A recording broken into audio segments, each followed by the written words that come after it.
The first thing Jaxen Vane realized upon regaining consciousness was that the laws of gravity had apparently decided to take a personal leave of absence. He was suspended 3 meters above a floor of glowing violet moss, wrapped head to toe in translucent, pulsing vines that felt suspiciously like cold, wet tongues. "Okay, Jax," he wheezed, the air in his lungs feeling like it had been filtered through a dusty radiator. "Initial sit rep. You're hanging like a piece of dry-aged steak in a neon jungle. Systems are foobar. The ship is definitely scrap metal. And if these vines start humming, we're moving straight from a bad day to a total wipeout." He tried to wiggle his right arm, hoping to reach the small laser cutter tucked into his utility belt. But the vines tightened immediately. They didn't just constrict, they vibrated. A low, rhythmic thrumming echoed through his ribs, matching the frantic beat of his heart. It was as if the plants were listening to his pulse and finding it rather catchy. "Great," he muttered, a bead of sweat stinging his eye. "Musical salad. Just what I needed." Then the jungle breathed. The dense, bioluminescent foliage parted with a soft hiss, revealing a figure that made Jackson's snarky internal monologue grind to a halt. She was tall, nearly 2 meters of lean, chiseled muscle, with skin the color of a deep Atlantic midnight. Glowing silver markings traced the contours of her collarbones and cheeks, pulsing with a soft, ethereal light that made his high-tech scanners back at the academy look like toys. Her hair wasn't hair at all, but a cascade of fine, glowing filaments that drifted in the windless air like jellyfish tentacles. In her hand, she held a spear tipped with a translucent crystal that hummed with enough kinetic energy to turn Jaxen into a very specialized cloud of atoms. "Be still, Soul Eater," she said. Her voice wasn't just sound, it was a resonance that vibrated in Jackson's teeth. She spoke English, or at least a dialect of it that sounded like it had been preserved in amber for 5 centuries. "Soul Eater?" Jaxen blinked, his brain scrambling to find a diplomatic response.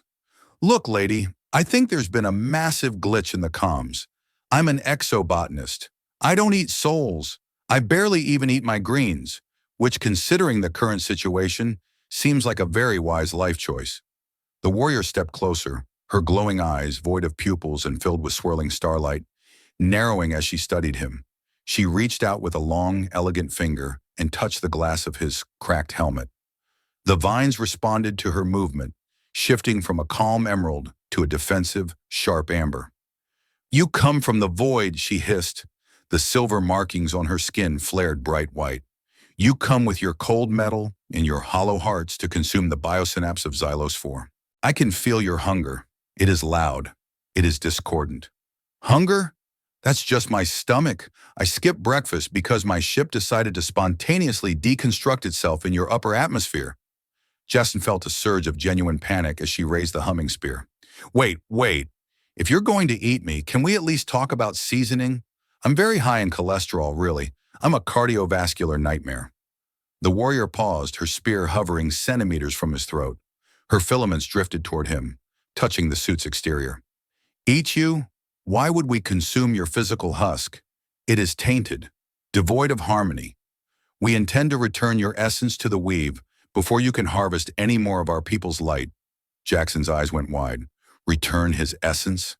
That sounded an awful lot like a poetic way of saying execution by compost. "Listen to me. I'm not a hunter. I'm a researcher. I've got a ship, well, I had a ship, called the Horizon Seeker. I'm here to study the flora, not clear-cut it. I've got data, sensors, probably some very stale crackers in my emergency pack. No soul eating intended, 0%. Totally ghosted that idea."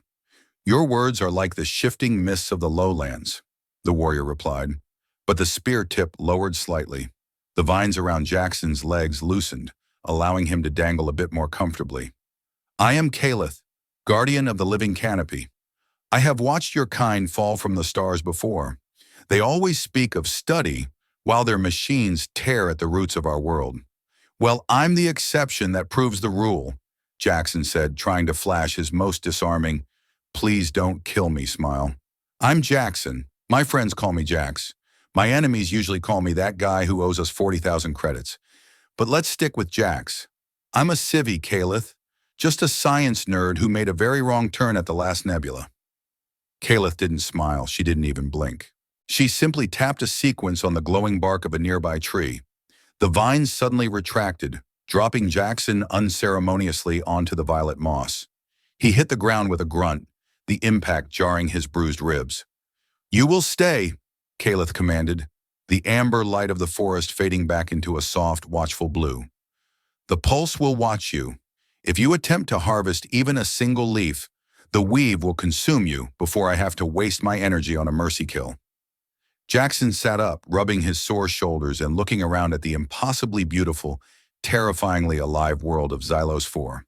"Copy that. No leaf touching. Got it. I'll just sit here and be the most harmonious piece of sentient meat you've ever met." As Kaelith vanished into the glowing undergrowth, Jaxen let out a long, shaky breath. He looked at his wrist comp. The screen was cracked, but it still flickered with a faint, green light. "Okay, Jax," he whispered to himself.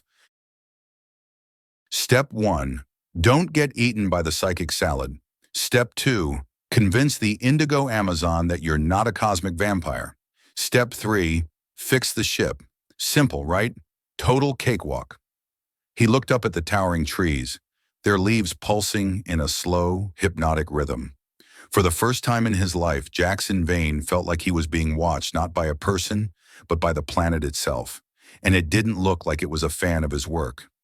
The trek back to the crash site was less of a walk and more of a guided tour through a hallucinogenic nightmare. Kaelith moved through the dense forest with the fluid grace of a predator, the bioluminescent moss parting before her feet like she was walking on a carpet of liquid light. Jaxen, on the other hand, stumbled over every glowing root and tripped into 3 separate bushes that tried to taste his boots. "You move like a wounded titan crab," Kaelith remarked over her shoulder, her voice carrying a hint of what Jaxen hoped was amusement, but was probably just pity. "Hey, give me a break," Jaxen huffed, adjusting his oxygen intake. "I'm wearing 50 kilograms of environment suit, and I've got enough adrenaline in my system to power a small scout ship. My biosync is a little off, okay?" "Biosync," Kaelith repeated the word, tasting it. "You use the language of the weave to describe your mechanical clumsiness. Interesting." "It's a metaphor, Kaelith. Us humans are big on metaphors. It helps us deal with the fact that we're basically fragile water balloons floating in a very cold, very empty vacuum." They rounded a massive shimmering fern, and there it was, the Horizon Seeker. Or more accurately, what was left of it. The ship had carved a 300-meter furrow through the glowing soil before slamming into the base of a crystalline cliff. Steam still hissed from the ruptured cooling lines, and the primary hull was twisted like a discarded soda can. "Oh, girl," Jaxen whispered, his heart sinking. "What did I do to you?" Kaelith stopped at the edge of the clearing, her glowing markings fading to a wary gray. "The metal carcass reeks of death and stagnant energy. It is a wound on the skin of Xylos 4.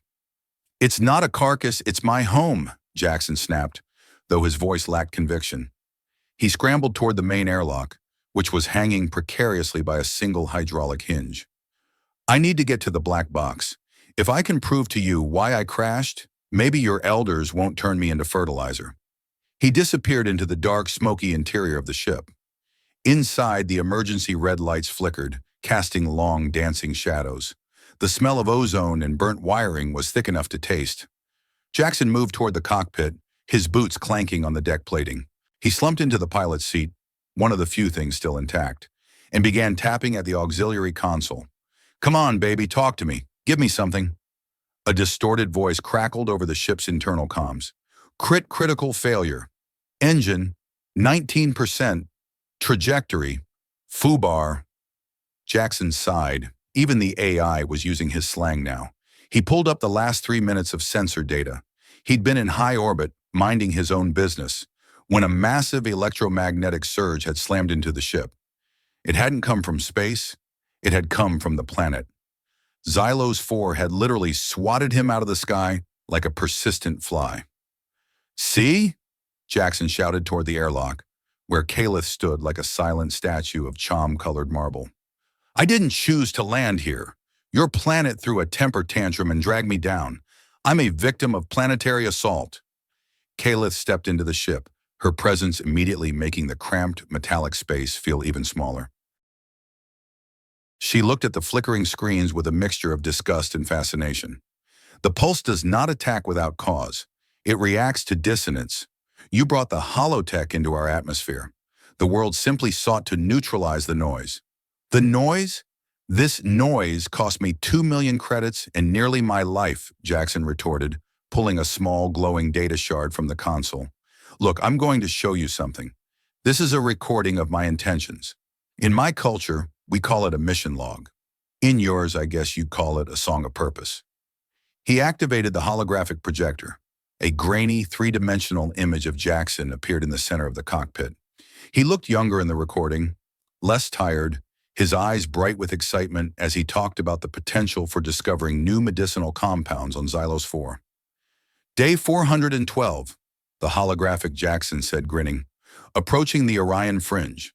If the readings are right, Xylos 4 isn't just a rock, it's a giant breathing pharmacy. If I can find a way to synthesize the bioluminescent spores without damaging the ecosystem, we could cure half the neurodegenerative diseases in the sector. This isn't about profit, it's about making sure nobody else has to go through what Leo did. The recording cut out in a burst of static. The silence that followed was heavy. Jaxen didn't look at Kaelith. He stared at his hands, which were shaking slightly. The Leo he'd mentioned was the reason he was here, the reason he'd stolen a ship and run away from a mountain of debt. Kaelith moved closer, her filaments glowing with a soft, sympathetic lavender. You seek to heal, she whispered, her voice surprisingly gentle. But you seek to do it by taking, by harvesting. You see our world as a pharmacy, a place of objects to be used. That's not...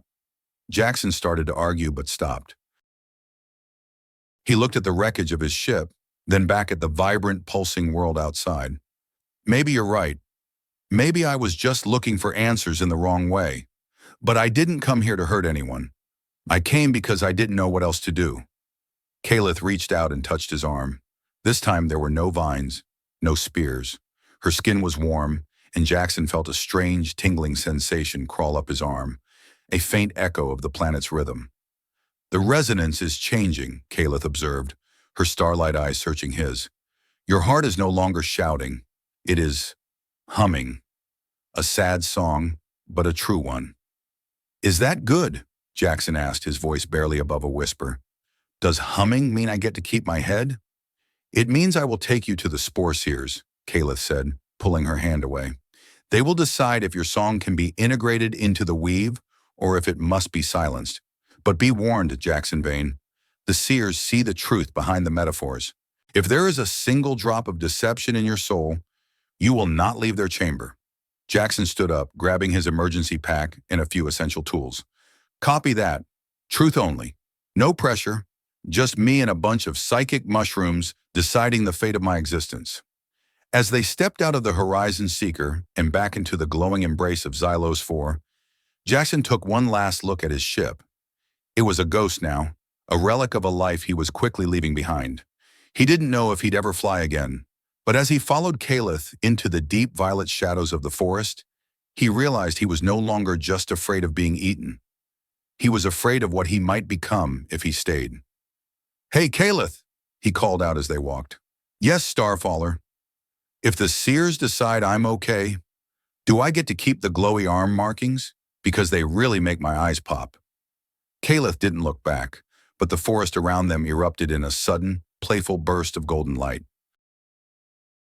You are truly impossible, she murmured. I get that a lot, Jaxen grinned. Usually right before I crash.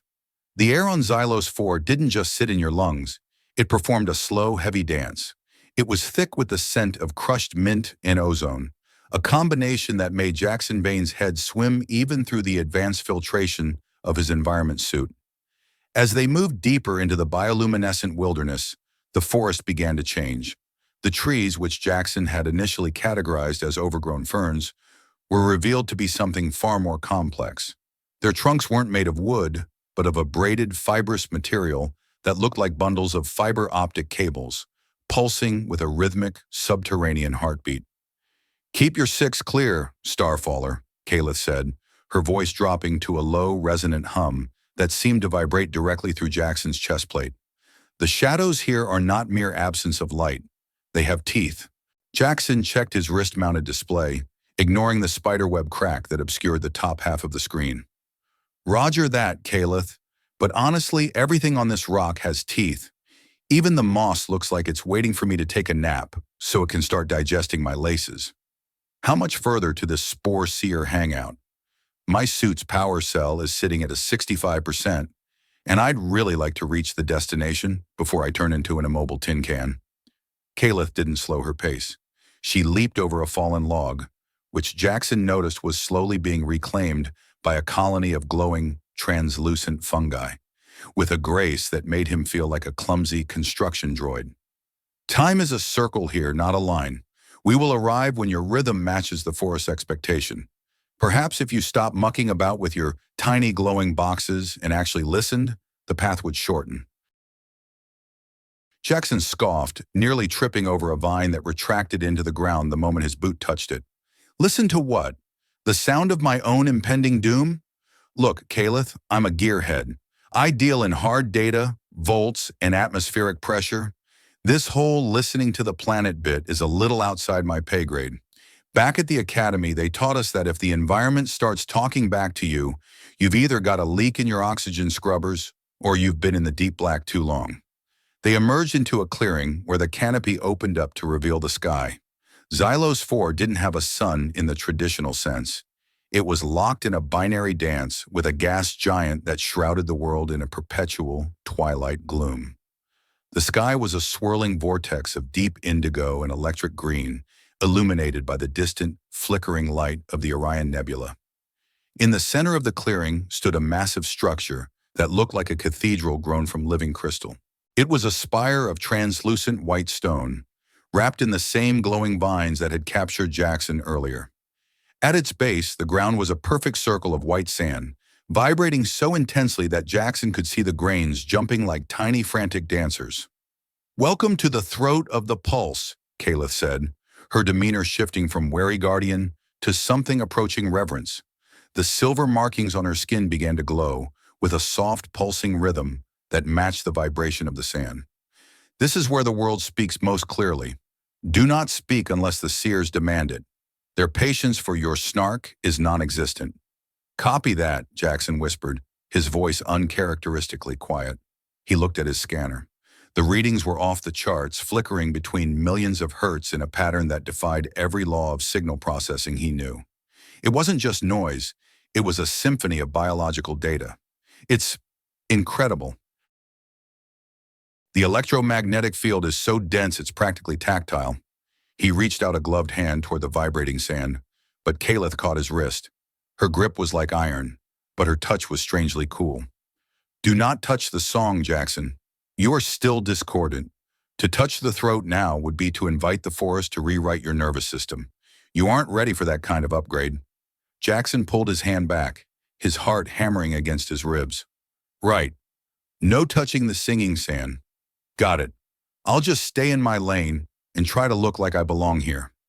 As they crossed the threshold of the crystal spire, the temperature dropped 20 degrees. The interior was a cavernous space filled with a soft, violet mist. Huge, plate-like mushrooms grew from the walls, serving as natural platforms for figures that stood in silent meditation. These were the Ethelgard Elders, or as Kaelith called them, the Spore Seers. Their skin was darker than Kaelith's, almost pitch black, and their bioluminescent markings were so intricate they looked like constellations mapped onto flesh.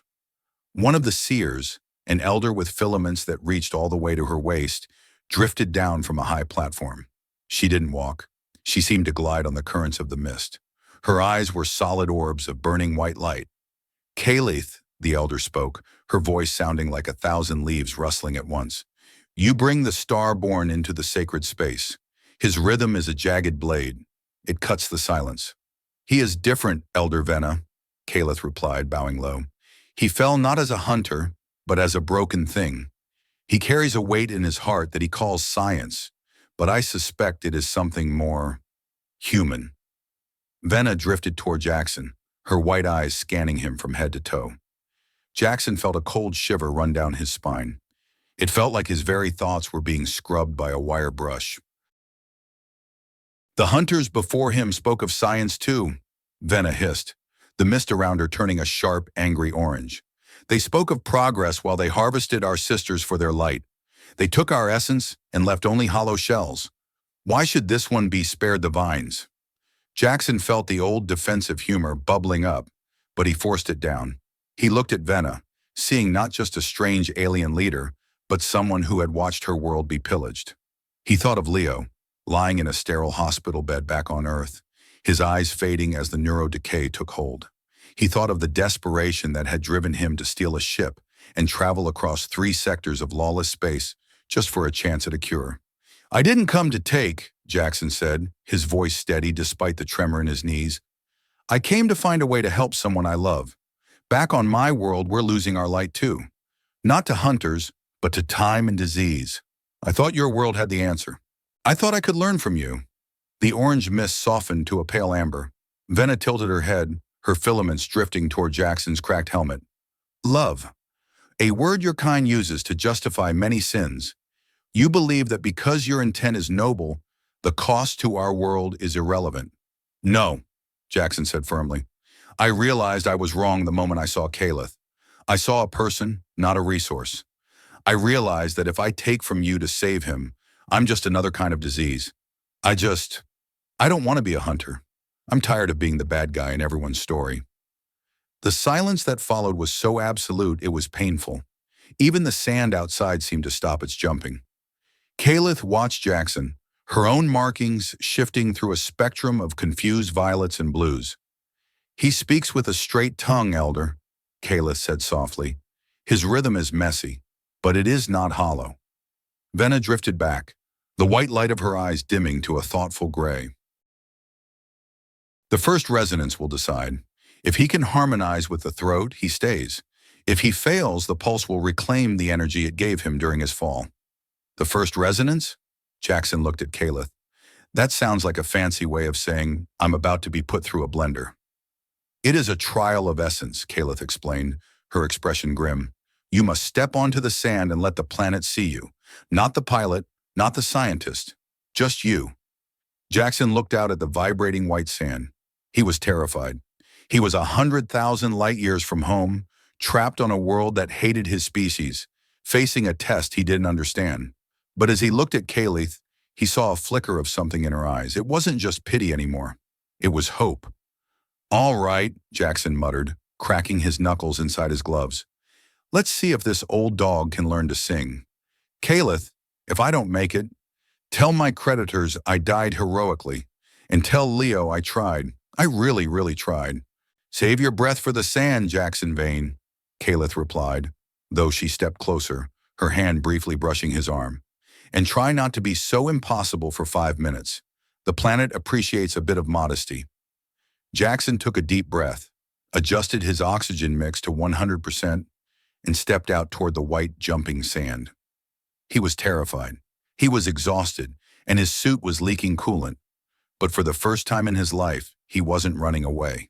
He was stepping into the light. The moment Jaxen's boot touched the white sand, the world exploded. Not in a physical sense, but in a sensory overload that made the crash of the Horizon Seeker feel like a quiet afternoon nap. The vibration didn't stop at the soles of his feet.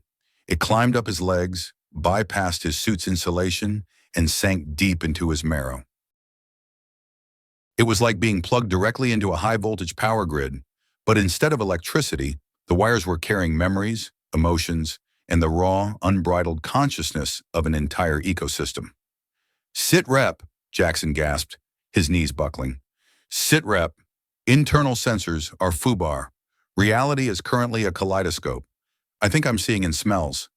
He fell to his knees, his hands sinking into the sand. The grains felt like living sparks, stinging and soothing all at once. Behind his closed eyelids, he saw a map of Xylos 4 that wasn't made of geography, but of connections. He saw the way the roots of the great canopy intertwined like a nervous system, the way the bioluminescent spores carried data through the air like a biological wireless network. And he saw himself, a jagged black void in the middle of a glowing tapestry. "Surrender, Jaxen," Kaelith's voice echoed in his mind, though she was standing 20 meters away. "Stop trying to measure it. Stop trying to categorize it. Just be." I can't, Jaxen yelled, though no sound came from his throat. The noise of his own fear was too loud. He was thinking about the debt collectors on Ganymede, the failed experiments at the academy, the smell of the hospital room where Leo lay dying. He was a collection of regrets and technical specifications, and the planet was rejecting him like a mismatched organ transplant. The white sand began to glow a violent, angry red. The air around Jaxen grew heavy, pressing in on his suit until the alloy began to groan. He is fighting the song, Vena's voice boomed through the resonance. The hunter's ego is a fortress. It will not crumble. Jaxen felt the pressure increasing. His vision was blurring. He could feel the vines at the edge of the clearing beginning to move, sensing a discordant element that needed to be neutralized. He was going to die here, alone in a neon desert, because he couldn't stop being himself. Then he felt it. A thread of lavender light, thin as a spider silk, reached out from the chaotic mess of his consciousness. It wasn't his light, it was Kaelith's. She was sharing her resonance with him. He felt her memories of the forest, the way she felt the wind as a tactile melody, the way she mourned the sisters lost to the hunters. But more than that, he felt her curiosity about him. She saw his fear as a kind of honesty. She saw his jokes not as insults, but as a shield for a heart that was genuinely breaking. Jaxen caught the thread. He stopped fighting. He let the memories of the hospital fade. He let the technical readouts go dark. He stopped being Jaxen Vane, the failed scientist, and became just another pulse in the dark. The red light vanished. The pressure eased. The white sand turned a soft, shimmering gold. Jaxen felt his awareness expand. He could feel the heartbeat of the crystal spire, the slow respiration of the moss, the way the spores in the air reacted to the heat of his body. He wasn't a void anymore. He was a part of the pattern, a messy, complicated, slightly singed part, but a part nonetheless. The vibration in his bones shifted from a roar to a hum. It was a beautiful, haunting melody that sounded like a choir of stars. Impossible, he heard Vena whisper. But this time, it wasn't an accusation. It was an admission.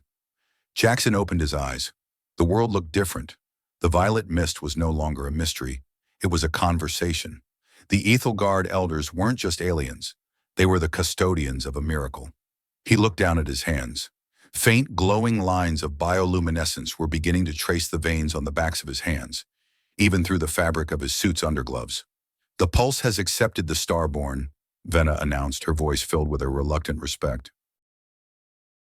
He is no longer a hunter. He is a guest of the weave. Jaxen tried to stand, but his legs felt like jelly. Kaelith was by his side in an instant, her strong arms catching him before he could face plant back into the sand.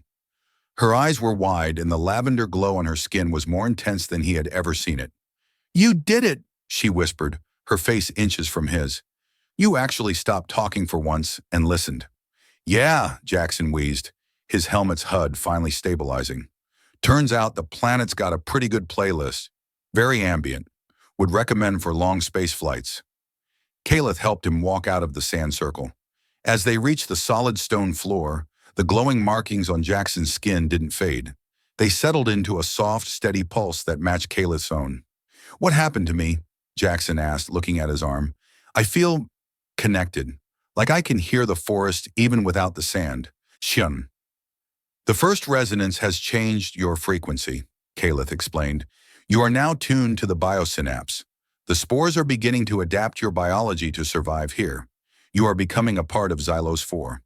"Great," Jaxen muttered, though he couldn't hide the smile tugging at his lips. "So, no more expensive environment suits? I can just photosynthesize my way through the day?" "Not quite," Vena said, drifting toward them. "You are still a creature of the stars, Jaxen Vane. But your eyes have been opened. You came here seeking a cure for your kin. You thought you could find it in a bottle. Now you see that the cure is not a substance, but a state of being." Jaxen looked at the elder. "Does that mean I can save him? Can I take this resonance back to Earth?" Vena shook her head slowly. "The resonance is of Xylos 4. It cannot survive in your cold, gray world, but the knowledge of how to listen, that you can take, if you survive the challenges ahead." "Challenges?" Jaxen looked at Kaelith. I thought passing the test was the hard part. The test was just the introduction, Kaelith said, her expression turning serious again. Now that you are a guest, you have responsibilities. There are others of your kind who have arrived on the southern continent. They do not have your noble intent. They carry harvesters and pulse cannons. They are tearing at the weave as we speak. Jaxen's jaw tightened. Hunters, real ones. Yes, Kaelith replied. And because you are now of the weave, you can see them for what they truly are. They are a cancer on our world, Jaxen, and the Pulse expects its guests to defend it. Jaxen looked at his broken ship in the distance, then back at the indigo-skinned warrior beside him. He came here to save one life. Now it looked like he was going to have to fight to save an entire world. Well, Jaxen said, checking his pulse pistol, the only weapon he had left. It was low on charge, but the crystal at its core was now pulsing with the same gold light as the sand. I was never much of a soldier, but I'm really good at making life difficult for people who break things. Tell me where to point the noise, Kaelith. I'm ready to dance. Kaelith's silver markings flared with a fierce, proud light. Then we move. The southern forests are crying, and their song is one of blood. Let us show these hunters that Xylos 4 is no longer defenseless. As they stepped out of the crystal spire, the forest greeted them not with hostility, but with a roar of light. The violet canopy shifted to a deep, militant blue, and Jaxen Vane, the failed scientist from a dying world, felt a surge of energy that no battery could ever provide. He was 3,000 light-years from Earth. He was turning blue, and he was about to go to war against his own species. Sit rep, Jaxen whispered to the air, his voice carried by the spores to every corner of the forest. Sit rep. We're moving out, and this time, we're bringing the thunder. The planet answered with a pulse of pure, golden light that echoed into the stars, a signal that the balance had shifted. The impossible man and the warrior woman vanished into the glowing undergrowth, two threads of a new melody beginning to weave themselves into the ancient song of the world. Jaxen realized then that prejudice was like a suit of armor. It kept you safe, but it also kept you from feeling the sun. He had spent his whole life judging things by their utility, their cost, and their danger. But here, in the violet shadows of Xylos 4, he was learning that the greatest things in the universe couldn't be owned. They could only be shared. And as long as he had breath in his lungs and light in his veins, he would make sure that lesson wasn't silenced by the greed of men who had forgotten how to listen. Step 1, Jaxen muttered as they sprinted through the pulsing ferns. Don't let the bad guys win. Step 2, figure out how to explain this to Leah without sounding like a total nut job. Kaelith's laugh was like a chime in the dark. Focus on step 1, Starfaller. The second will require a miracle even the pulse cannot provide. Hey, Jaxen grinned, his eyes glowing with a faint, stellar fire. I specialize in miracles. Just ask the ship I crashed. They disappeared into the deep violet heart of the woods, two spirits of light in a universe that was suddenly a lot less empty. The transition from the vibrant heart of the pulse to the southern reaches of Xylos 4 was like watching a beautiful dream dissolve into a fevered hallucination. The violet canopy, once thick and humming with vitality, became sparse and jagged. The trees here were weeping a thick, black ichor that smelled of burnt copper and old rot. The bioluminescent moss underfoot didn't glow with a steady pulse. It flickered frantically like a dying light bulb as it tried to process the toxic runoff from the southern outposts. Look at this, Jaxen whispered, kneeling to inspect a patch of wilted ferns. He didn't need his scanner to tell him the story. His own skin, newly etched with glowing gold lines, was itching with a localized static. The resonance here it's screaming, Kaelith. It's like 1,000 radios all tuned to static at maximum volume. Kaelith stood a few meters ahead, her spear held in a white-knuckled grip. Her silver markings were dimmed to a bruised charcoal color, reflecting the agony of the forest around them. The hollow ones have bored deep into the Earth's marrow 3 kilometers from here. They do not just take the light, they poison the wellspring so nothing else can drink. It is not a harvest, Jaxen. It is an execution. Sit rep check, Jaxen muttered, standing up and wiping his gloved hands on his thighs. We've been trekking for nearly 18 hours. My suit's internal clock says it's nearly midnight, though who can tell in this soup? If the hunters are using heavy-bore drills, they'll have a perimeter set up, Motion sensors, thermal pings, probably a few automated turrets. We can't just waltz in there like we're at a Sunday social. Kaelith turned her head, her filaments drifting toward a massive metallic structure protruding from a nearby cliffside. It wasn't the sleek, corporate architecture of the current hunters. It was old, brutal, industrial, and covered in 5 centuries of invasive vines. That is the cursed ground. The elders say it is where the first soul eaters fell from the stars.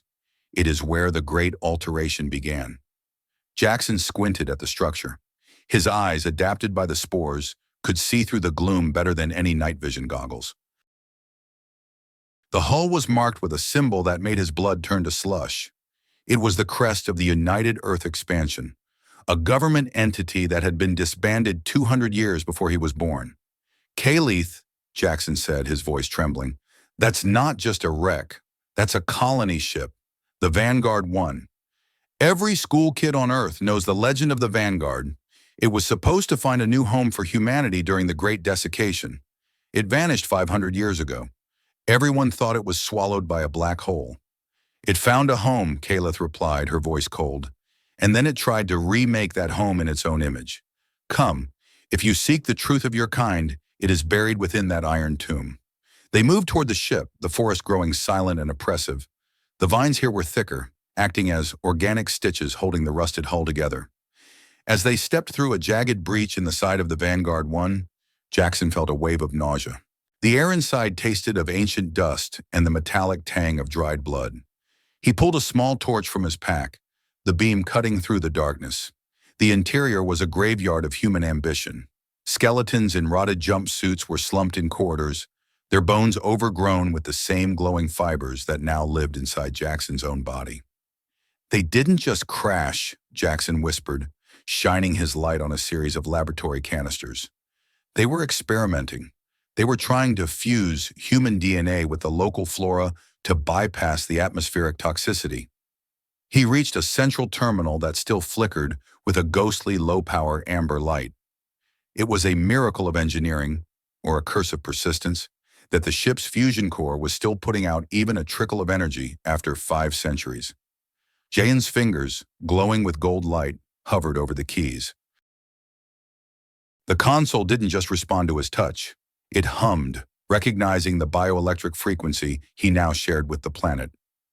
Accessing logs, Jaxen muttered, his eyes darting across the screen. Log entry, 4212. Chief Medical Officer, Elena Vance. Jaxen froze. Vance. Elena Vance? He breathed. That's my family name. My great-great. I don't even know how many greats.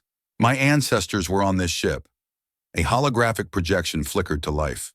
A woman with tired eyes and a lab coat stood in the center of the cramped room. She looked hauntingly like the pictures Jaxen's father used to keep in a digital locket. The atmospheric adaptation is failing, the woman in the hologram said, her voice cracking. The spores are too aggressive for standard human physiology. But we've found a way. If we can't survive the planet, we will let the planet change us. We are initiating the resonance protocol. We aren't just saving our lives, we are creating a new species, one that can live in harmony with Silos 4. We call them the Ethel Guard, our children, our legacy. The hologram flickered and died. Jaxen looked at Kaelith. She was frozen, her spear tip touching the floor, her eyes wide with a shock that transcended language. The silver markings on her skin were pulsing in a chaotic, terrified pattern. We are your children, she whispered, her voice a fragile chime. The elders said we were birthed by the pulse itself. They said the hunters were demons from the void who came to steal our divinity. No, Jaxen said, the weight of the revelation crushing the air from his lungs. You weren't birthed by the planet. You were made by people like me. People who were desperate. People who were trying to save their families from a dying world. He looked around at the skeletons, the rusted machines, the shattered dreams of 500 years ago. The humanistic theme he had tried to cling to, that humans were simply curious researchers, was shattered. They were creators, yes, but they were also colonizers who had fundamentally altered a world to suit their own survival. And yet, the Ethel Guard had taken that curse and turned it into a beautiful, spiritual culture of harmony. This changes everything, Jaxen said, his voice rough. The hunters at the southern outpost, they aren't just outsiders. They're coming back to claim a property they think they own. They don't see you as people, Kaelith. They see you as a failed experiment or a biological asset. And you, Kaelith turned to him, her spear rising, the point trembling just inches from his chest. Are you here to claim your inheritance, Jaxen Vane? Is that why the Pulse accepted you? Because you carry the blood of the ones who broke us? I didn't know, Jaxen yelled, his own gold markings flaring with an intensity that illuminated the entire room. I came here for a cure, Kaelith. I came because I was losing my best friend to a disease that we couldn't stop.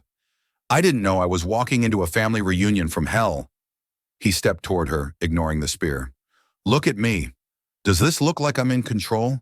I'm turning blue, my ship is scrap, and I'm pretty sure the moss is starting to judge my life choices. I don't care about inheritance. I care about the fact that your people are dying because my people are being greedy meatbags. Kaelith's spear lowered, but the distance between them felt like it had stretched across light years. The prejudice she had felt for his kind wasn't just a cultural myth, it was rooted in the very DNA of her creation.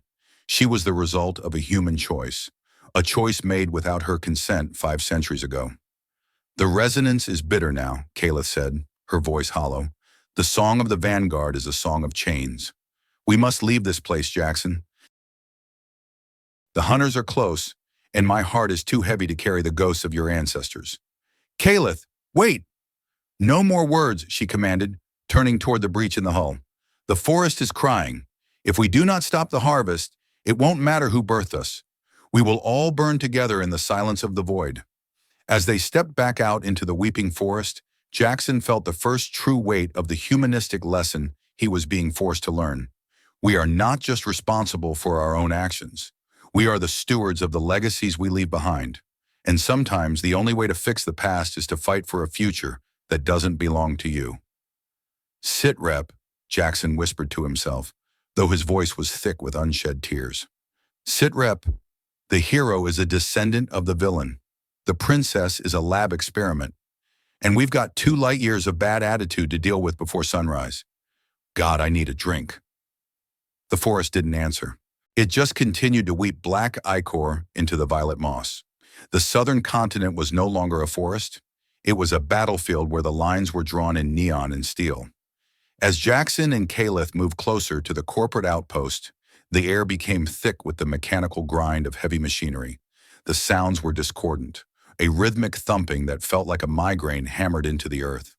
They've set up a Tier 3 extraction rig, Jaxen whispered, peering through a thicket of gray, dying ferns. The logo on those crates, that's Sol Genetics. They're the biggest biomedical conglomerate in the sector. If they're here, they aren't looking for a few spores. They're looking to strip mine the entire Pulse network. Below them, in a valley that had once been a sacred grove, a fortress of modular steel and high-intensity floodlights had been erected. Armed guards in pressurized tactical gear patrolled the perimeter, their pulse rifles glowing with a cold, artificial blue. We should ghost them, Jaxen suggested, his voice low. If we can slip past the motion sensors, I can try to hack their mainframe and shut down the drills from the inside. We don't need to go loud. Kaelith didn't answer. She was staring at a group of her own people, 5 Ethelgard warriors, who were being held in a containment field near the main landing pad.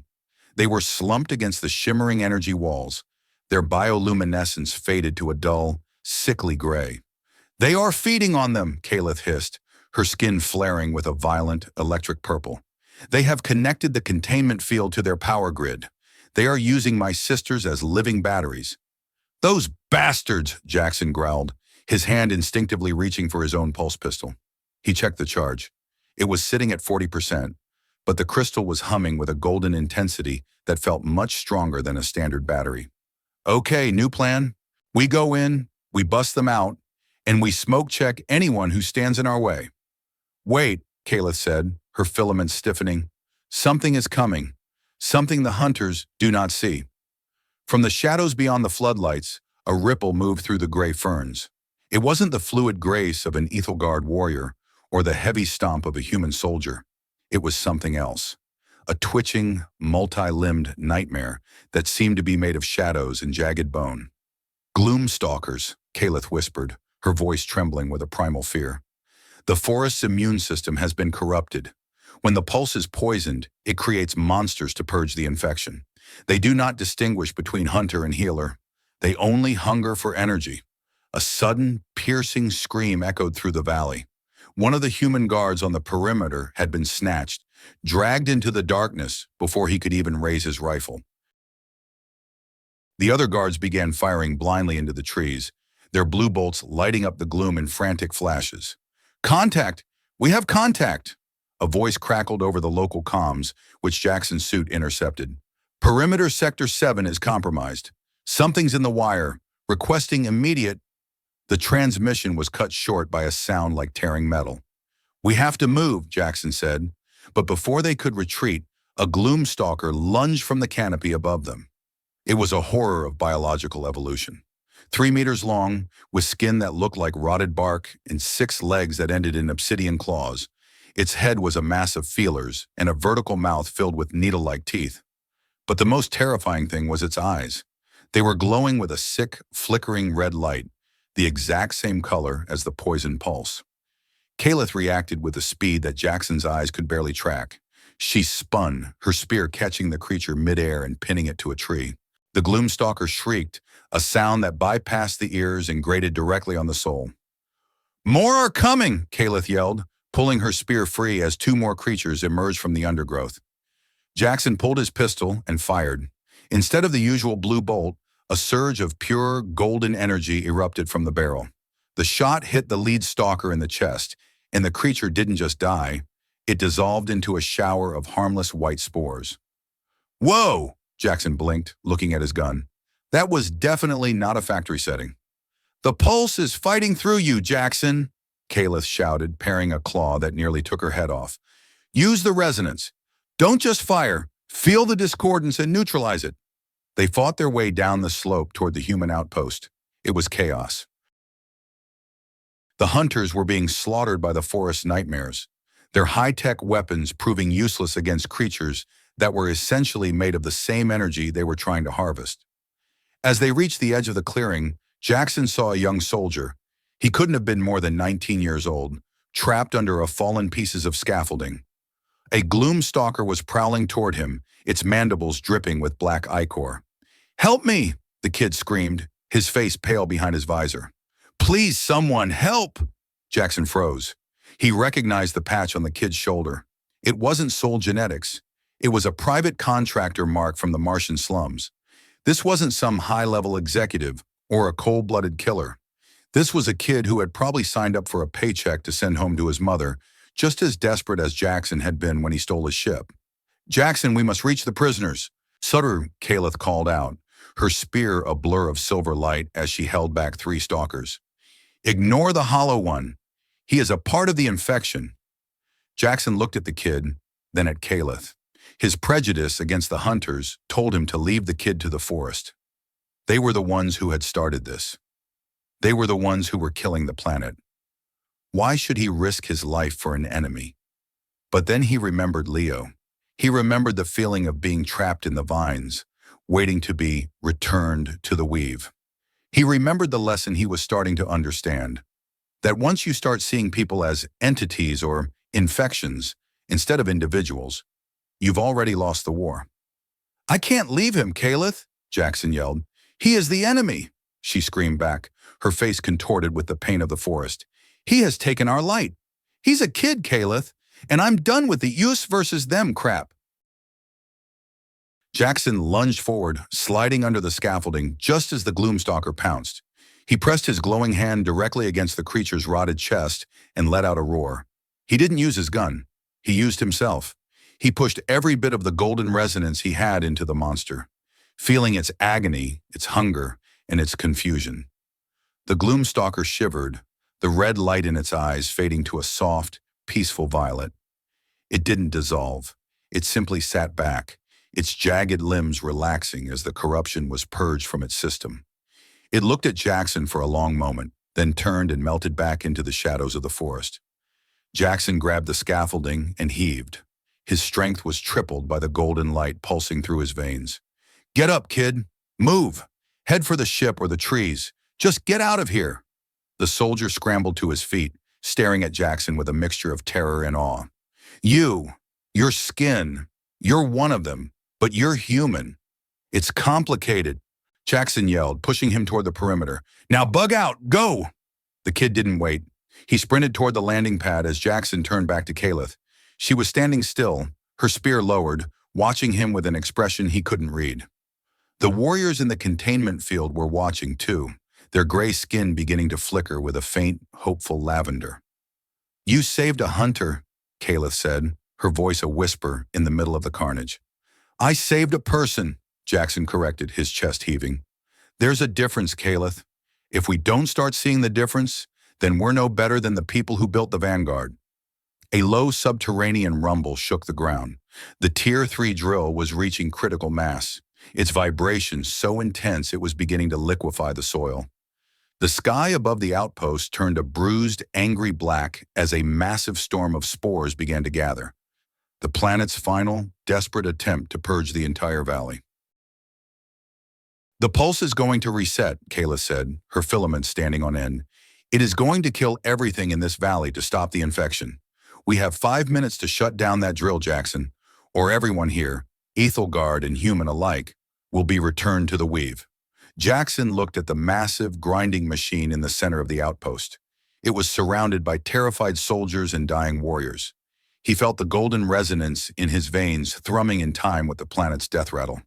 "Then let's go break some expensive toys," Jaxen said, his eyes glowing with a fierce, human determination. "Sit rep. We've got 5 minutes to save 2 worlds. I've had shorter deadlines on my student loans. Let's move." Kaelith didn't hesitate. She stepped up beside him, their shared bioluminescence creating a bridge of light in the darkness of the gloom. "Together, Starfaller, for the children of the Vanguard and the sons of Earth." They charged toward the center of the storm, a scientist and a warrior trying to bridge a 500-year-old gap with nothing but a song and a prayer. The humanistic theme was no longer a theory, it was a weapon, and as the world screamed around them, Jaxen Vane realized that the most powerful energy in the universe wasn't the pulse. It was the choice to be kind when it was easier to be right. The world was screaming, and for the first time in his life, Jaxen Vane could hear every single note of the agony. As he and Kaelith sprinted toward the heart of the Sol Genetics outpost, the golden light in his veins didn't just pulse, it burned. It was a searing, white-hot heat that seemed to be trying to melt the very marrow of his bones. Every step he took on the poisoned soil sent a jolt of feedback through his nervous system, a jagged reminder that the planet he was trying to save was currently in the middle of a violent, biological seizure. "Stay frosty, Jax," he told himself, his breath hitching in his throat. "You've got a Tier 3 drill to kill and a whole lot of angry shadows to dodge. Don't go into shock now, or we're all just expensive compost." The perimeter of the outpost was a meat grinder of blue pulse fire and red-eyed nightmares. The Gloomstalkers were no longer just lurking in the shadows. They were throwing themselves against the steel walls of the fortress with a suicidal intensity.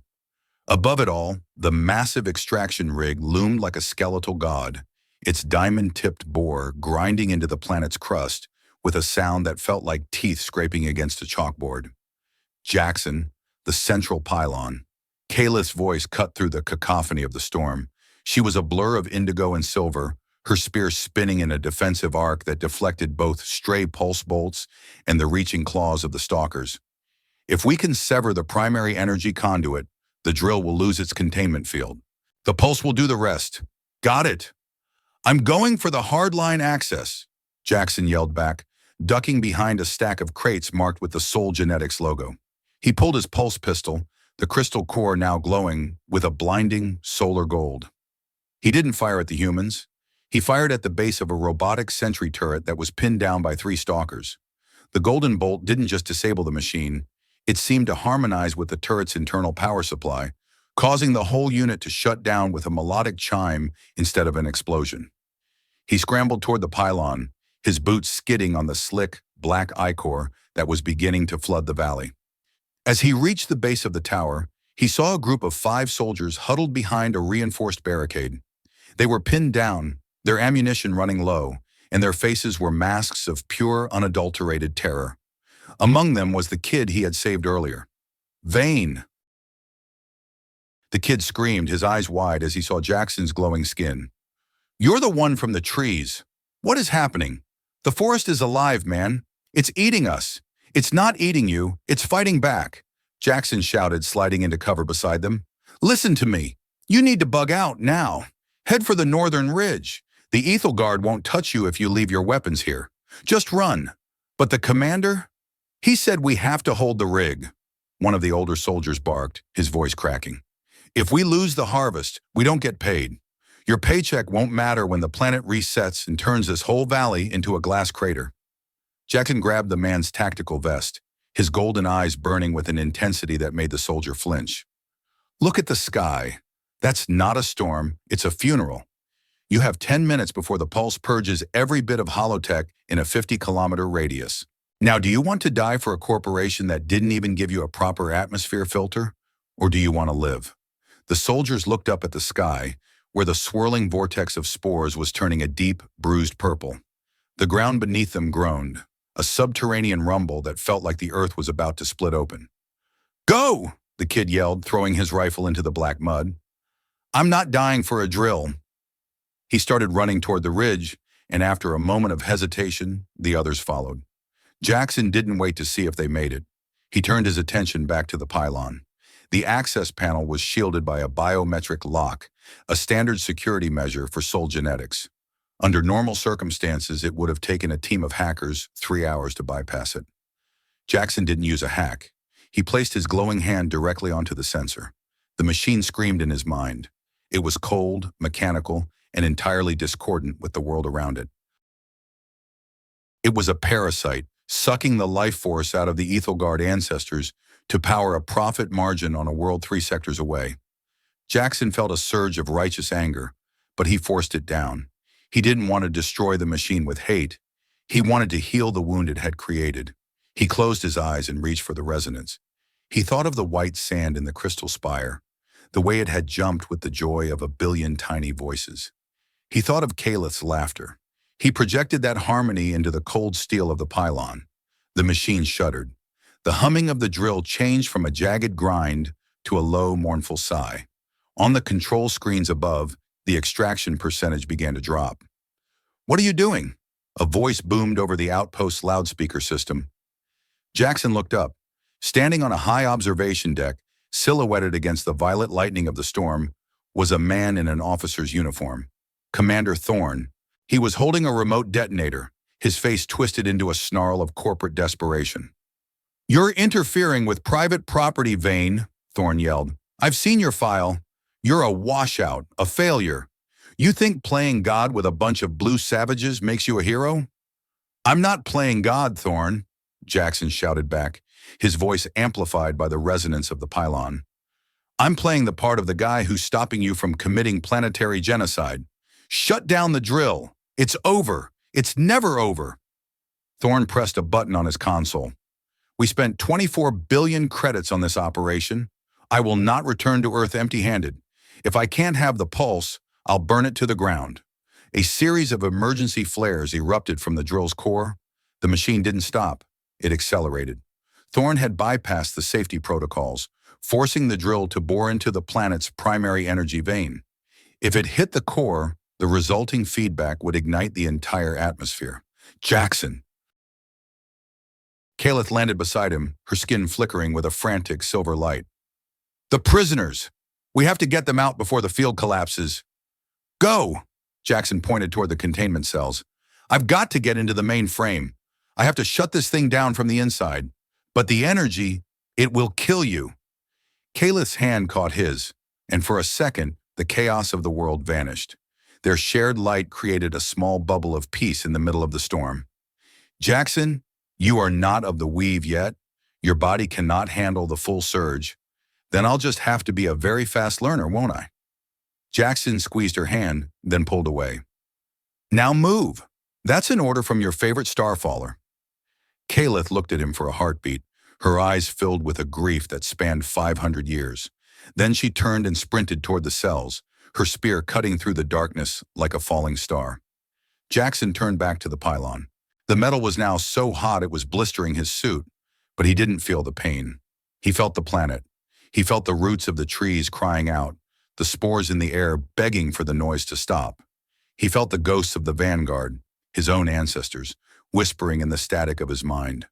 They weren't telling him to destroy. They were telling him to bridge. He reached into the very heart of the machinery, his consciousness slipping past the firewalls and the security encryptions. He found the source of the dissonance, a small, pulsating core of artificial energy that was fighting the planet's natural rhythm. He wrapped his golden resonance around it, pulling the discordance into himself.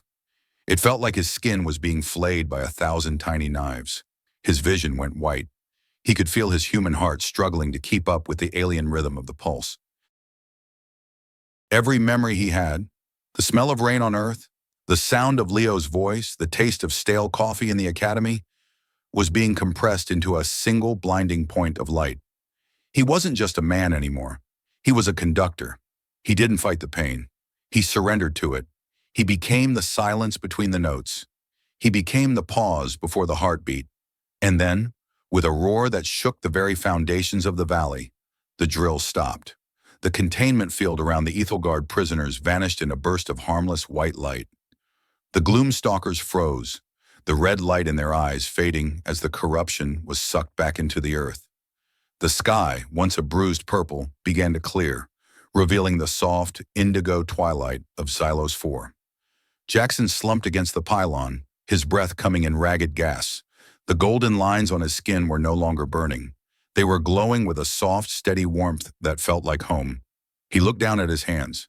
They were translucent, the bones visible as pale shadows through the glowing flesh. "Sit rep," he whispered, but he couldn't find the strength to finish the sentence. "Vane!" Thorn's voice was a scream of rage. "You ruined it! You ruined everything!" Jaxen looked up to see Thorn charging across the deck, his pulse pistol aimed directly at Jackson's head. The commander's face was a mask of hatred, the face of a man who could only see the world in terms of what he could take from it. But Thorn never reached him. A wall of emerald vines erupted from the ground between them, weaving themselves into a living shield. Kaelith stepped from the shadows, her spear leveled at Thorn's throat. Behind her, the 5 Ethelgard prisoners stood, their bioluminescence returning in waves of triumphant blue. "It is over, Hollow One," Kaelith said, her voice like the grinding of tectonic plates. "Your noise has been silenced. Your debt to this world is paid in full." Thorn looked at the warriors, then at the forest that was closing in on him. He looked at Jaxen, who was sitting in the mud, glowing like a fallen star. For the first time, the commander looked afraid. He dropped his weapon, his hands shaking. "Take him," Kaelith said to her warriors. "Return him to the northern ridge. Let him see the sun rise on a world he could not kill." As the warriors dragged Thorn away, Kaelith knelt beside Jaxen. She reached out and touched his face, her fingers tracing the glowing lines of the transformation. "You are still here," she whispered, her voice trembling. "Barely," Jaxen croaked, a weak grin spreading across his face. "But I think I might need a new suit. This one is a bit too small for me now." "You don't need a suit, Jaxen," Kaelith said, her own light interweaving with his. "You are no longer a visitor. You are the resonance." Jaxen looked up at the stars, the distant lights of a galaxy he used to call home. He thought of the lesson he had learned in the heat of the fire, that the greatest power wasn't in the drill, or the spear, or the pulse bolt. It was in the ability to listen when everyone else was shouting, to find the harmony in the middle of the noise. "I'm still impossible, aren't I?" he asked. "Completely," Kaelith replied, pulling him into a kiss that felt like the birth of a new world. And that is exactly what Xylos 4 needs.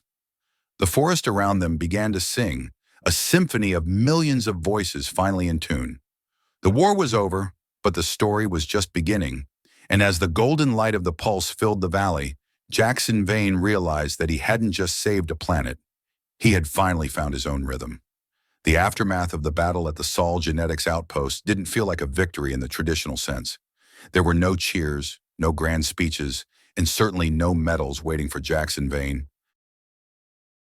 Instead, there was a profound, ringing silence that seemed to have settled over the southern continent. It was the silence of a fever that had finally broken, leaving the patient exhausted but alive. Jaxen sat on a ridge overlooking the valley, watching as the Ethelgard warriors dismantled the remaining pieces of human technology. They didn't destroy the steel, they unmade it, allowing the vines to swallow the modular buildings and the moss to digest the carbon fiber hulls. It was a slow, methodical reclamation, a biological scrubbing of a 500-year-old stain. He looked down at his arm. The transformation was nearly complete. His skin was now a deep, translucent indigo, patterned with the same glowing silver markings as Kaelith's, but with a unique, golden undertone that spoke of his starborn origins. He could feel the air against his skin, not as a temperature, but as a current of data. He could feel the breathing of the trees 3 kilometers away and the slow, rhythmic pulse of the crystal spire in the north. It is a heavy weight, is it not? Jaxen didn't need to turn around to know it was Elder Vena. Her resonance was like the scent of old parchment and ozone, a presence that commanded respect without ever needing to raise its voice. It's a lot, Jaxen admitted, his voice now carrying that same musical resonance he had once found so alien. I can hear everything, Elder. Every leaf that falls, every creature that hunts.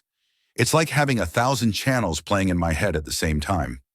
That is the weave, Vena said, drifting to stand beside him. Her white eyes were fixed on the horizon, where the twin moons of Xylos 4 were beginning to rise. You have moved from the narrow focus of the individual to the broad awareness of the collective. It is the gift of the Ethelgard and the burden of the Guardians. But I'm still me, Jaxen said, touching his chest. I still think about my home. I still think about the people I left behind. How do I balance that with all of this? The same way the forest balances the predator and the prey, Vena replied. Harmony is not the absence of conflict, Jaxen Vane. It is the integration of it. You are the bridge between the stars and the soil. You carry the memory of Earth and the reality of Xylos 4. That is your purpose. Jaxen was silent for a long moment. He thought about the hunters who had been sent back to the northern ridge. He thought about the corporate executives on Earth who would see the failure of this mission as a loss of profit rather than a loss of life. He realized then that his work wasn't done. The drill might be stopped, but the hunger that had created it was still out there, lurking in the darkness of the void. They'll come back, won't they? Jaxen asked. Soul Genetics, or another group. They won't stop until they've taken everything. They will try, Vena said, her markings darkening to a somber gray, and we will continue to resist. But resistance alone is not enough. We need a way to speak to them in a language they understand. We need someone who can show them that there is more to this world than minerals and spores. You want me to be an ambassador, Jaxen said, a small, wry smile touching his lips. The guy who failed out of the academy is now the primary diplomat for an alien species. My mother would have a heart attack. Your academy failed to see your value because they measured you with the wrong tools, Vena said, her white eyes glowing with a faint amusement. They saw a jagged rhythm and called it broken. We saw a bridge and called it hope. Kaelith appeared from the trees, her silver markings bright with the energy of the reclamation. She walked toward them, her movements so fluid they seemed to be a part of the wind itself. She looked at Jaxen, and the golden resonance between them flared in a beautiful, synchronized display. The northern ridge is secure, Kaelith reported, her gaze lingering on Jaxen. The hunters have been placed on their remaining transport ships. They have enough fuel to reach the jump gate, but not enough to return. And the kid, Jaxen asked. The one you saved? Kaelith's expression softened. He left a message for you. He said to tell you that he's going to stop being a soldier. He wants to go back to Mars and start a garden. He said he finally understands why you were so protective of the weeds. Jaxen felt a surge of warmth in his chest. A single seed of understanding had been planted in the middle of a war zone. It wasn't much, but it was a start. It was a ripple in the pulse that might one day become a wave. We have a visitor, Kaelith added, her demeanor turning serious. The Vanguard is calling. Jaxen frowned. The ship? I thought I shut it down. Not the ship, Kaelith said. The memory. The resonance you awakened in the logs has triggered a signal. The pulse has recognized the return of the Founder's bloodline. It is opening the forbidden archive. Jaxen looked at Venna, who nodded slowly.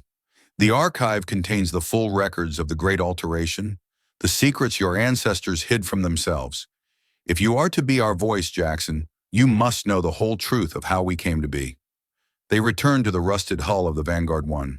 Inside, the atmosphere had changed. The smell of rot and dust was gone, replaced by the sweet, heavy scent of blooming nightheart flowers. The glowing vines that held the ship together were pulsing in a steady, rhythmic pattern that matched Jaxen's own heartbeat. As they reached the central terminal, the screens didn't flicker with amber light. They glowed with a pure, brilliant white. A holographic interface appeared, far more advanced than the one Jaxen had accessed before. It was a neural link system designed to interface directly with the biological changes the Vanguard scientists had envisioned. "Place your hand on the interface, Jaxen," Venna commanded. Jaxen hesitated, then reached out. As his hand touched the cool, glass-like surface, his consciousness was pulled out of his body. He wasn't in a ship anymore. He was in a garden. It was an earth garden. He saw oak trees, roses, and fields of golden wheat. He saw a blue sky and a warm sun. And standing in the middle of it was the woman from the log, Elena Vance. But she wasn't a grainy hologram now. She was as real as Kaelith. "Jaxen," she said, her voice like a memory of home. "You made it. We weren't sure if the signal would survive the centuries." "Who are you?"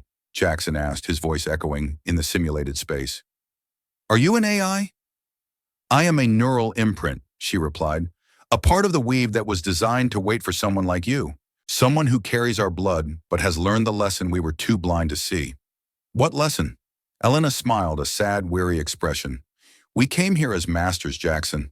We thought we could use the pulse to perfect ourselves, to create a race of immortals who could outlast the death of Earth. We saw Xylos 4 as a laboratory and the Ethel Guard as our greatest invention." She gestured to the garden around them. "But the planet didn't want to be a laboratory. It wanted to be a partner. The Great Alteration wasn't something we did to the world. It was something the world did to us. It forced us to see that we are not the center of the universe. We are just a part of the song." The image of the garden shifted, showing the final days of the Vanguard. He saw the scientists weeping as they realized they couldn't control the very thing they had created. He saw them choosing to let go of their humanity to become the first of the Ethel Guard, sacrificing their history to ensure their children's future. "The hunters who come now," Elena said, her voice growing faint, "they are the echoes of our own greed. They are the part of us that refuse to change. You have to show them, Jaxen. You have to show them that there is no us and them. There is only the pulse, and if they kill it, they kill themselves." The simulation began to dissolve into a shower of white spores. Elena reached out and touched Jaxen's forehead, a gesture of blessing that sent a final surge of data into his mind. "Tell Leo that the cure wasn't in the spores," she whispered. "The cure was in the connection. Tell them that to save Earth, they must first learn to love the dirt." Jaxen blinked, and he was back in the rusted cockpit of the Vanguard. He was shaking, tears streaming down his indigo cheeks. He looked at Kaelith, who was watching him with a fierce, protective love. "I saw them," Jaxen whispered. "I saw why they did it. They weren't villains, Kaelith. They were just scared. They were trying to survive the only way they knew how, by taking." "And now?" Kaelith asked, her hand resting on his shoulder. "Now we show them a better way," Jaxen said, his voice firm. He looked at the console, where the coordinates for the human jump gate were flashing. "We aren't going to hide anymore. We're going to broadcast. We're going to send the Song of the Pulse to every ship in the sector. We're going to show them what they're missing." "That is a dangerous path," Venna warned. "The hunters may react with fear." "They will," Jaxen agreed, "but fear is just the absence of resonance. We're going to give them something to listen to." He began to type, his fingers moving with a confidence he had never felt before. He wasn't just a pilot or a scientist. He was the voice of two worlds. He was the ghost in the cockpit, the bridge in the dark. He looked at Kaelith. "Ready to make some noise?" She smiled, her silver markings flaring with a brilliant, defiant light. "I have spent my whole life guarding the silence, Jaxen. I think it is time for the world to hear us roar." Jaxen hit the transmit button. The signal didn't go out as a burst of data or a string of code. It went out as a wave of resonance, a melodic pulse that carried the memories of the forest, the dreams of the vanguard, and the heartbeat of a world that refused to die. It bypassed the encryption and the firewalls of every corporate ship in range, vibrating through the hulls and into the bones of the men inside. It was a song of hope, a song of warning, and most of all, a song of connection. As the signal reached the stars, Jaxen Vane leaned back in the pilot's seat. He felt the golden light in his veins settle into a calm, steady rhythm.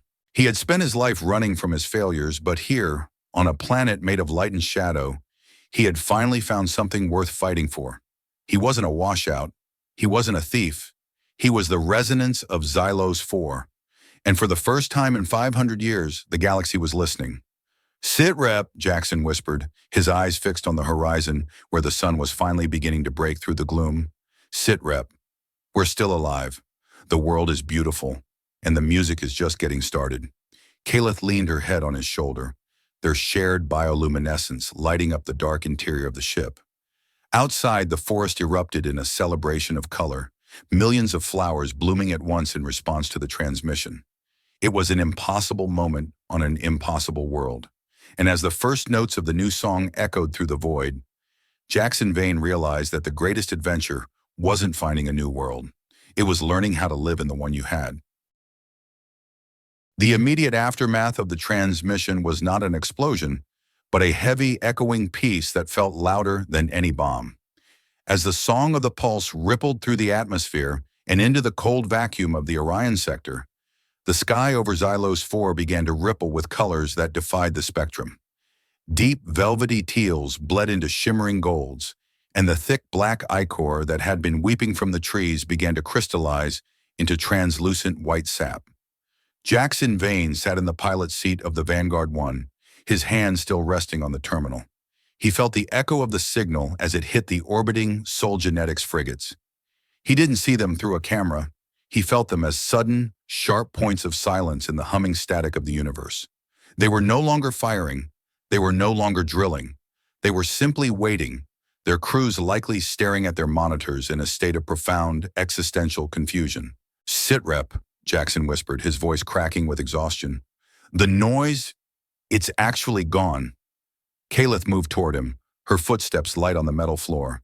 Her silver markings were pulsing with a soft, rhythmic warmth. She didn't say anything at first. She simply placed her hand over his on the console. The golden light of his skin and the silver light of hers interwove, creating a bridge of light that seemed to stabilize the flickering holographic screens.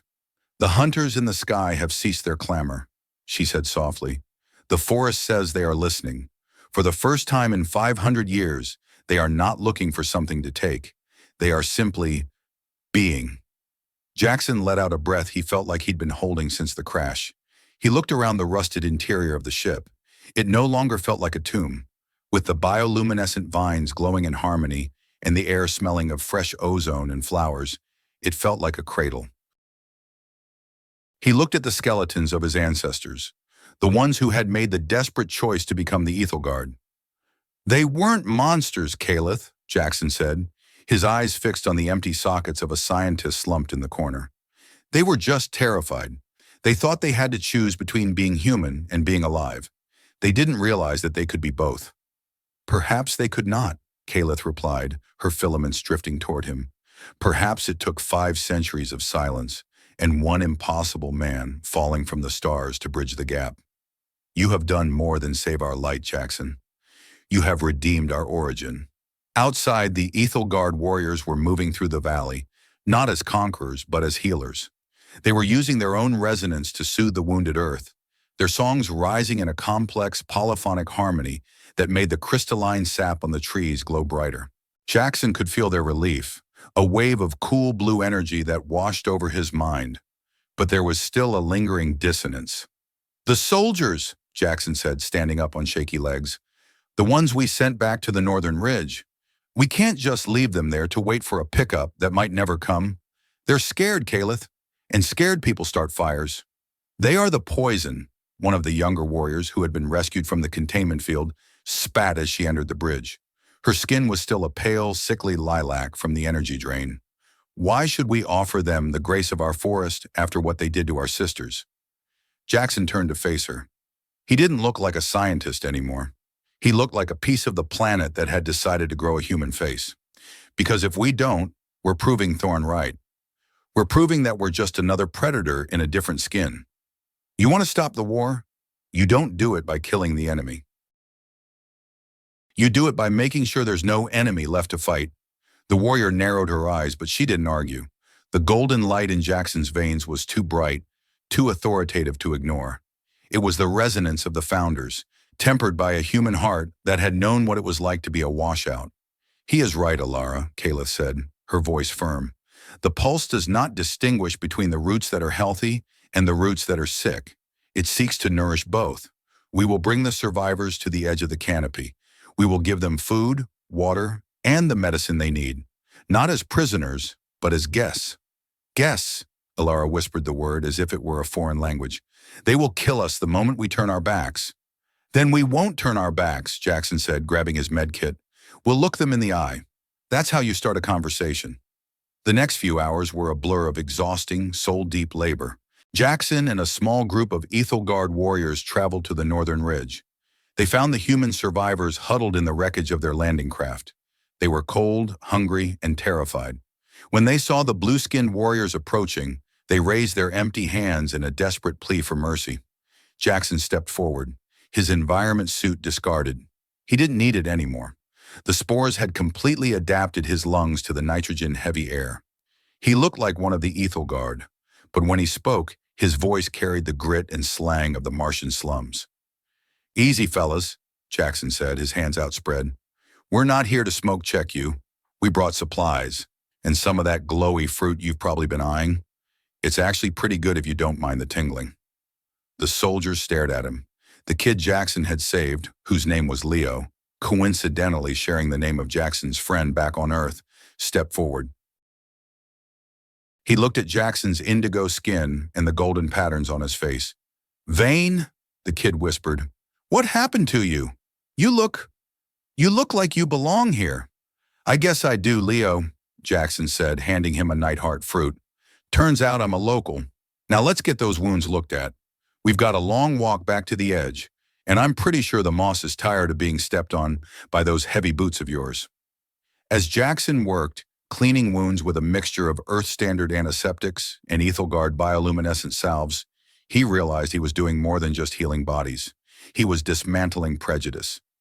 Every time a soldier looked at him and saw a human spirit in an alien body, a thread of the old hate snapped. Every time an Ethelgard warrior helped a human stand, a note of the old fear died. It was slow, it was painful, it was messy, but it was happening. Kaelith watched him from the shadows of the ferns, her markings glowing with a soft lavender pride. She saw the way he joked with the soldiers, the way he used his slang to bridge the gap between their worlds. She saw that his impossibility was exactly what was needed to fuse two broken legacies into a single, functional future. He is the resonance, Elder Vena whispered, appearing beside Kaelith. He is the bridge we did not know we were building. He is just Jaxen, Kaelith replied, her eyes never leaving him. And that is why he succeeded where the founders failed. He does not want to be a god. He just wants to be a friend. By the time the twin moons reached their zenith, the camp at the edge of the canopy was established. Humans and Ethelgard sat around fires made of glowing crystal embers, sharing stories in a mix of English and the resonant hums of the weave. The corporate frigates in orbit had sent down a shuttle, not with soldiers, but with a diplomatic team. They had received the transmission, and for the first time in the history of Sol genetics, they were authorized to negotiate a joint stewardship agreement rather than an extraction contract. Jaxen sat away from the main group, looking up at the stars. He felt a strange, hollow ache in his chest when he thought about Earth. He knew he could never go back, not like this. His biology was now irrevocably tied to Xylos 4. He was a guest who had stayed long enough to become the host. But then he thought of Leo, the other Leo, 3 sectors away. He had used the ship's remaining long-range comms to send a burst packet back to Earth. It contained the frequency data of the pulse, the specific resonance that could recalibrate the human nervous system to fight off neurodecay. It wasn't a chemical cure. It was a song. I did it, Leo, Jaxen whispered to the night sky. "I found the music. I hope you can hear it." A hand rested on his shoulder. It was warm, electric, and familiar. "And you are thinking of your home," Kaelith said, sitting beside him. "Yeah," Jaxen admitted. "I'm thinking about the fact that I'll never see a sunset that isn't violet again. I'm thinking about the fact that I'm probably the only human in the galaxy who knows what a nightheart tastes like." "You are not the only human who knows," Kaelith said, gesturing to the camp where the soldiers were laughing. "And you are not alone in your indigo skin. You are the first of a new song, Jaxen, and every song needs a voice." Jaxen looked at her, his golden markings flaring in response to her proximity. "I guess I'm stuck with you then. A deadly warrior woman who thinks I'm impossible?" "Completely stuck," she smiled, her silver filaments drifting against his cheek. "And I have decided that impossible is my favorite kind of resonance." As they sat together under the swirling indigo sky, Jaxen realized that the prejudice he had carried, the fear of being an outsider, the fear of being a failure, had been the biggest noise of all. By letting go of the need to be what everyone else expected, he had finally found out where he belonged. He wasn't a hero. He wasn't a villain. He was just Jaxen Vane. And on a planet made of light and shadow, that was finally enough. 1 month had passed since the silence of the drills. The southern outpost of Soul Genetics was no longer a fortress of steel and greed. It had been transformed into the Xylos 4 Research and Resonance Station, a joint venture between the Ethelgard Elders and the Independent Science League. The steel walls were now covered in a carpet of glowing emerald moss, and the landing pads were used not for harvesters, but for supply ships bringing seeds, books, and curious minds from across the sector. Jaxen Vane stood in the center of what used to be the extraction pit. It was now a lush, sunken garden filled with earth roses that had been adapted to thrive on the planet's bioluminescent energy. They didn't grow red. They grew a deep, pulsing gold. Their scent, an intoxicating mix of Terran spring and Zelosian ozone. He wasn't wearing an environment suit. His indigo skin was exposed to the cool, humid air, his golden markings glowing steadily in the afternoon twilight. He was holding a data pad, but he wasn't looking at it. He was listening to the garden. "Sit rep," a voice called out from the ridge above. Jaxen looked up to see Kaelith. She was wearing a sleeveless tunic made of woven fiber silk, her spear replaced by a collection of botanical samples. Beside her was Leo, the young soldier who had decided to stay on Xylos 4 as a liaison. He was wearing a simplified version of the Ethelgard robes, his own skin beginning to show the faint, translucent shimmer of the early-stage adaptation. "Garden is holding steady, Kaelith," Jaxen shouted back, his voice resonant and clear. "The Terran roses are officially in sync with the pulse. We've got a 60% increase in petal luminescence since yesterday. I think they like the neighborhood." Leo scrambled down the ridge, his face bright with excitement. "Vane, you've got to see the readings from the northern sector. The gloom stalkers, they're changing. Without the toxic runoff, they're reverting to their original forms. They look like giant, glowing dragonflies. It's insane, man. Total gearhead's dream." Jaxen laughed, a sound that made the gold roses pulse in sympathy. "I told you, kid. The forest isn't the enemy. It's just a mirror.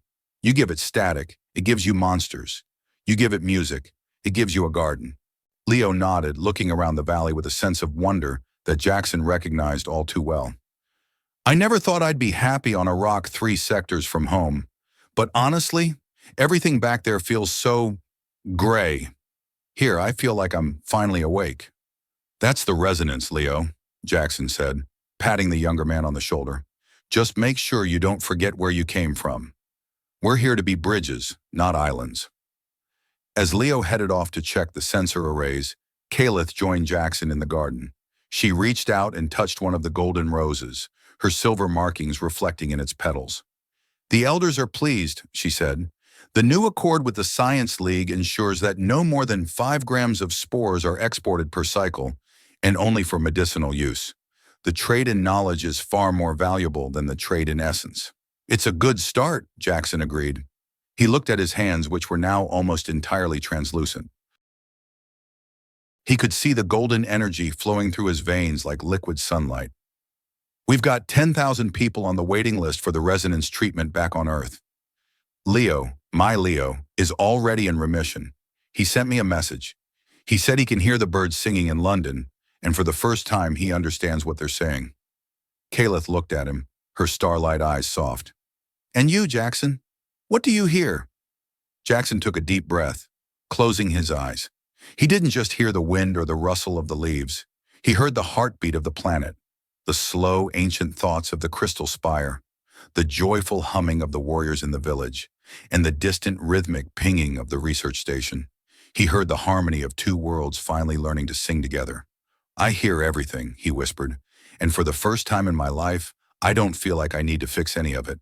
I just need to be a part of it. He stepped toward a large, flat stone at the edge of the garden and sat down, looking out over the valley. This was the moment he had been waiting for, the moment of quiet after the storm, where the reality of his journey finally settled into his bones.